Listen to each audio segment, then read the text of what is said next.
Occasion ఏదైనా location ఎక్కడైనా తెలుగువారి వేడుక అంటే ఆలివ్ మిఠాయి ఉండాల్సిందే. అన్నీ ఉన్నాకు అణిగమణిగి ఉంటుంది, ఏం లేనాకు ఎగిరెగిరి పడుతుంది అనే సామెత తెలుసు కదా. పాకిస్తాన్ కూడా అంతే. దేశ ప్రజలకు సరిగా తినడానికి తిండి లేదు, కానీ మన భారత్తో కయ్యానికి కాల్దూవుతోంది. యుద్ధానికి సై అంటుంది. శాంతి కోరే భారత్ జూలు విదిలిస్తే ఫలితం ఎలా ఉంటుందో తెలియక ఎగిరెగిరి పడుతోంది. పాక్ ఎక్స్ట్రాలు ఎక్కువ అవుతున్న తరుణంలో భారత్ కూడా యుద్ధానికి సై అంటోంది. పహల్గాంలో ఉగ్రదాడి తర్వాత ఇక తగ్గేదేలే అన్నట్టు ముందుకు పోతోంది.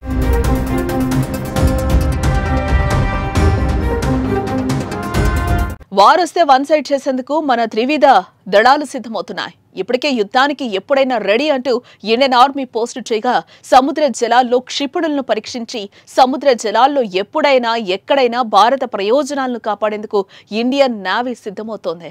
భారత నౌకాదళం క్షిపణులను పరీక్షించి సముద్ర జలాల్లో ఎప్పుడైనా ఎక్కడైనా భారత ప్రయోజనాలను కాపాడేందుకు ఇండియన్ నేవీ సిద్ధమని ప్రకటించింది.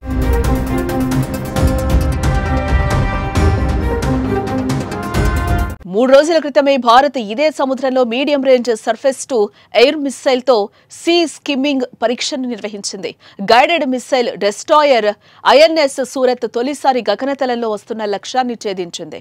ఈ మేరకు నౌకాదళం వీడియోను విడుదల చేసింది.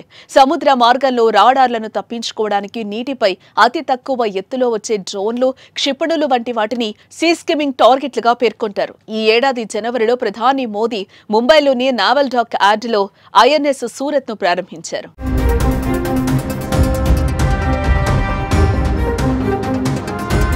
పహల్గాం ఉగ్రదాడి అనంతరం ఉగ్రవాదాన్ని పెంచి పోషిస్తున్న పాకిస్తాన్ను దెబ్బకు దెబ్బతీయాలన్న కసితో భారత ప్రభుత్వం ఉంది.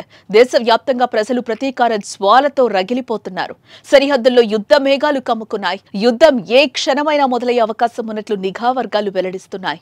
ఈ నేపథ్యంలో యుద్ధానికి ఇండియన్ ఆర్మీ సై అంటే నావీ దళాలు మేము కూడా సిద్ధమంటున్నాయి. యుద్ధం ఏ క్షణమైనా మొదలయ్యే అవకాశం ఉన్నట్లు నిఘా వర్గాలు వెల్లడిస్తున్నాయి.